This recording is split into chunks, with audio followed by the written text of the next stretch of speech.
तो वहीं हरियाणा में आज से फिर से शुरू होगी बाजरे और धान की खरीद। जी हां, खरीद को लेकर मंडियों में पुख्ता इंतजाम कर लिए गए हैं। 92 मंडियों में बाजरे और 211 खरीद केंद्रों पर धान की खरीद होगी। 60 लाख मीट्रिक टन धान खरीद की उम्मीद है। किसानों की फसल का तुरंत भुगतान होगा। ये बड़ी खबर आपको बता रही हैं, जहां पर आज एक बार फिर जहां ये 1 अक्टूबर से शुरू होने वाली थी खरीद, लेकिन अब इसको पहले ही शुरू कर दिया गया है। खरीद को लेकर मंडियों में पुख्ता इंतजाम कर दिए गए हैं। बाजरे और धान की खरीद होने वाली है। मंडियां इसको लेकर पूरी तरह से तैयार। 60 लाख मीट्रिक टन धान खरीद की उम्मीद है। किसानों की फसल का तुरंत भुगतान होगा।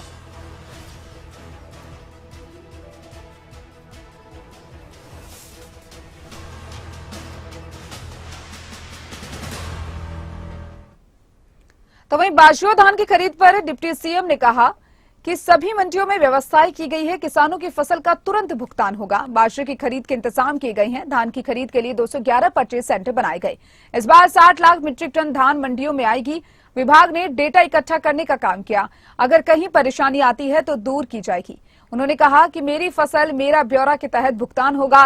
2.5 लाख के बाद बाजरे की भावांतर भरपाई योजना से खरीद होगी।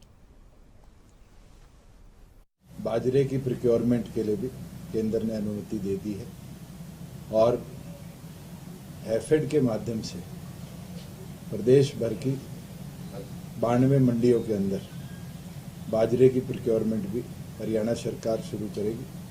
पैडी को 211 परचेज सेंटर हमने बनाए हैं, उनके अंदर हम प्रोक्योर करने का काम करेंगे। हमारा जो एस्टिमेशन है वो इस साल फ्लड के बावजूद भी बम्पर फसल का है। पिछली बार लगभग 58.5 lakh metric ton paddy Haryana प्रदेश के अंदर आई थी। इस बार का आकलन जो एग्रीकल्चर डिपार्टमेंट से हमारे पास आया है वो approximately 60 lakh metric ton paddy का आगमन होगा।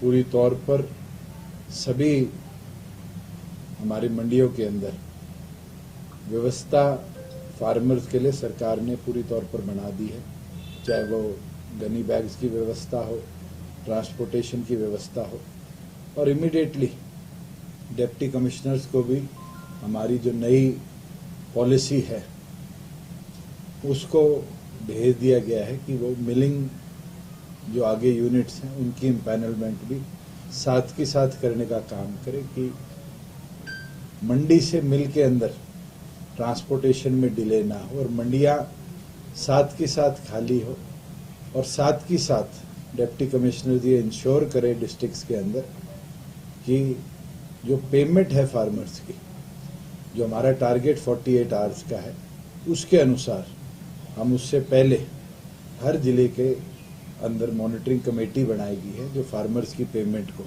साथ के साथ पूरा पे करने का कार्य करेगी। जो एक्सेसिव बाजरा हमारे प्रदेश के अंदर 2.5 लाख के बाद भी होगा, उसके लिए भी सरकार ने ये निर्णय लिया है कि भावांतर भरपाई योजना के माध्यम से हमारे फार्मर्स को बैलेंस जो उनके क्रॉप के अंदर अगर कोई डिफरेंशिएशन रहेगा प्रोक्योरमेंट शुरू होने के बाद, तो साथ के साथ भावांतर भरपाई योजना में भी उसको हम कवर अप करने का काम करेंगे।